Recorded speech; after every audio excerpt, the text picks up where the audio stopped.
your short break as well. So, you have the thermal efficiency of the Carnot cycle, and we know the Carnot cycle is reversible. So, we just went through the efficiency calculations, but your reversible efficiency, your maximum possible efficiency, is 1 minus, so your TH, minus TL over TH equals 0.672. So, excuse me, your Carnot cycle converts 67.2% of the heat to work.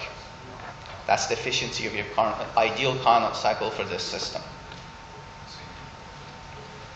The amount of heat rejected per cycle is 164 kilojoules. So TL over TH times QH, right?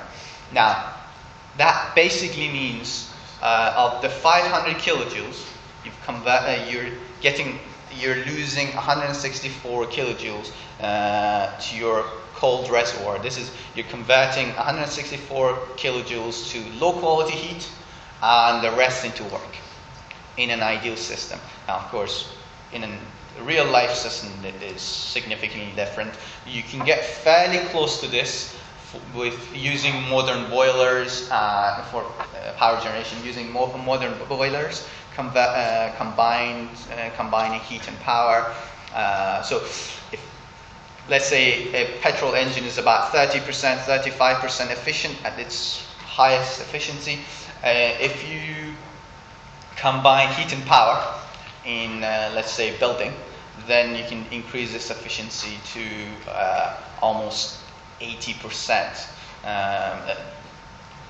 of 80% of your Carnot cycle. The reasoning is, let's say you have the heat, you convert it to power, you put the power back in it. You're trying to cheat the system, getting to as close to a perpetual machine as possible. Of course, it's as close to it.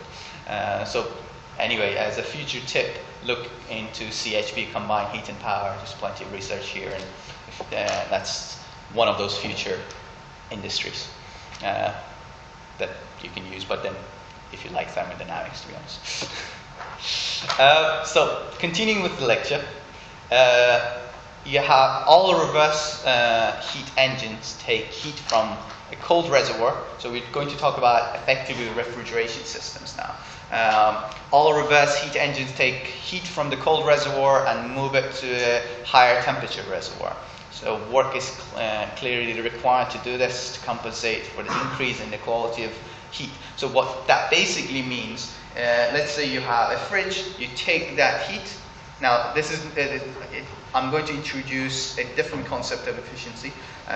Here it's no longer efficiency. So you're effectively taking that heat in a package and moving it somewhere else. So you're increasing the quality by adding it to another heat. So let's say you have a fridge. Inside of the fridge you have it's 10 degrees. You take enough energy to bring that to about 8 degrees, and you add it to another heat source, which would be the atmosphere, and you increase the temperature of that atmosphere. You can use the same concept for an AC system or a heat pump, which we'll get to, but effectively you can take energy from this room. This is what's happening right now, because each one of you is producing about 200 watts of heat at any one point. So you need to dissipate that heat somehow, or basically the room is going to constantly get hotter and hotter. So you remove that heat and transfer it, and the work is done during that. So it's electric work. So a reverse heat engine are simply heat engines working backwards. And you notice that all the energy flows are reversed compared to the regular heat engine operation. Without the work, this is not going to be possible. Second law of thermodynamics. Yeah? Reverse heat engines are used as refrigerators and heat pumps. So refrigerators are your refrigerators, any kind of refrigeration system, and your heat pumps are your HVACs. They operate in exactly the same way. It's just heat pumps are reversible as well. Heat pumps are a way of cheating an energy system. So you're effectively stealing free energy from somewhere and adding it. Just remember that, and we'll get back to that. When refrigerators and heat pumps are considered, the thermal efficiency of the cycle is not of interest anymore. So what is important is how much work must be applied to move a certain amount of heat. So this is called the coefficient of performance. So the amount of energy, the amount of efficiency of moving this amount of one package of energy to another. For a refrigerator, this is defined as the amount of heat, the QC, which is your lower quality heat, extracted from the cold reservoir inside the fridge, relative to the work network that is needed to achieve this result.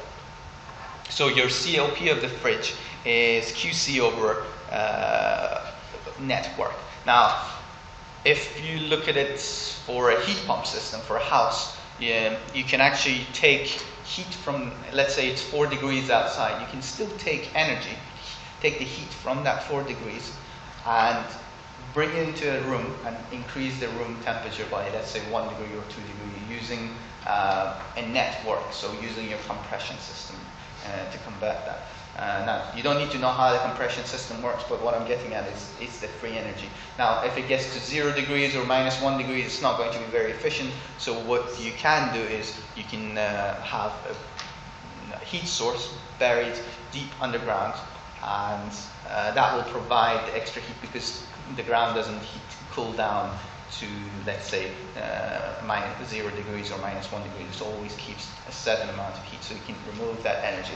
Now, the reason I'm talking about this a little more is, again, heat pumps, they've been around for a long time, but they're going to gain even more popularity as we move towards an electric economy.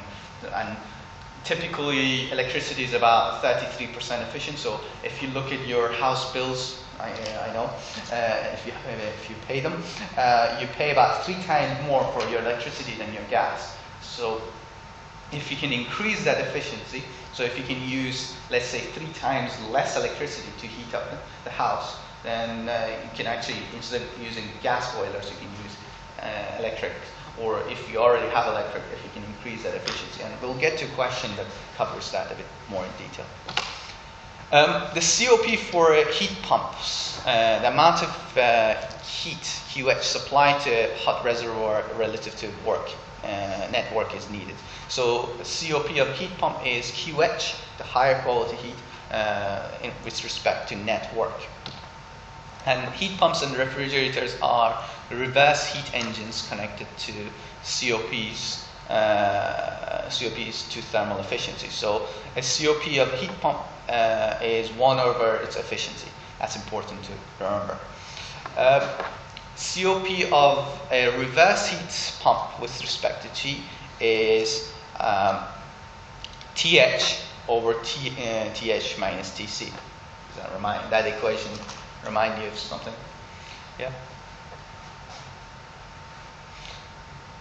So for refrigerators, the derivation requires a little more work.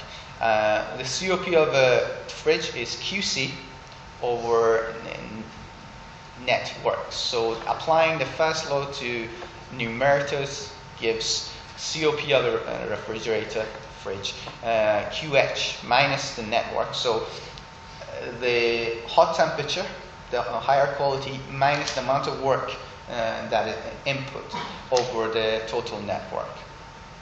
And this gives COP of a fridge equals QH over the net minus 1. So what determines a heat pump and a fridge is effectively what is your system.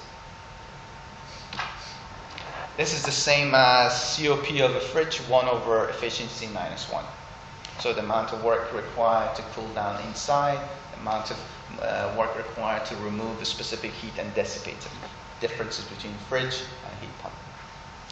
The COP of a perfectly reversible fridge is given by TH over TH minus TC minus TH minus TC over TH minus TC. This is a perfectly reversible fridge.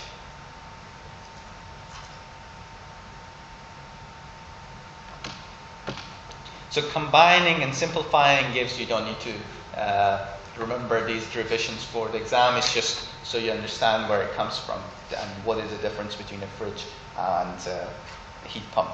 Tc over Th minus Tc. So a larger difference between the reservoir temperature gives a smaller COP. So the larger the temperature difference, the lower the COP, the lower the efficiency. This is intuitive because moving heat over a large temperature difference results in larger increase in energy energy quality, so it consumes more work, which requires a higher driving force. It costs more. And the COP equations also apply to both reversible and irreversible cycles, except when expressed in terms of reservoir temperature, in which case they apply only to reversible heat pumps and refrigerators. So when you're expressing it in terms of temperature, only applies to reversible heat pumps and refrigerators. But for your normal calculations, you can use this. You can assume reversibility, but it will be noted. Irreversible, the energy quality overall decreases, so that's irreversible when you're using a reverse heat engine, because you're doing work. So the work will consume some of that energy, so it will reduce the quality. This can happen when the cycle internally generates extra heat and releases it to the low temperature reservoir. So you're also increasing the pressure, so you're also increasing the heat of the system. So when you compress something, heats up.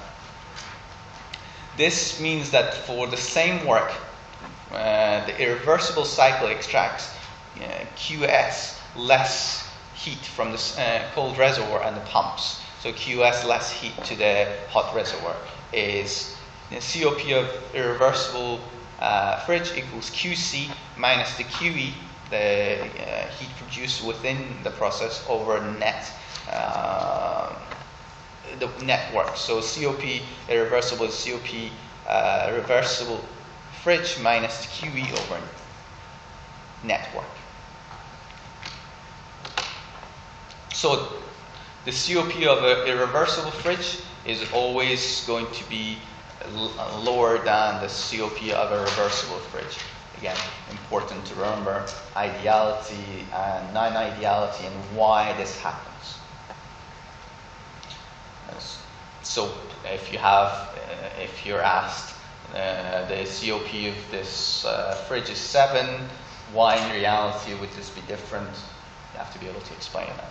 For irreversible heat pumps, COP of irreversible heat pump equals QH minus QE over network, and COP of an irreversible heat pump also equals COP of reversible heat pump minus QE over network. So exactly the same.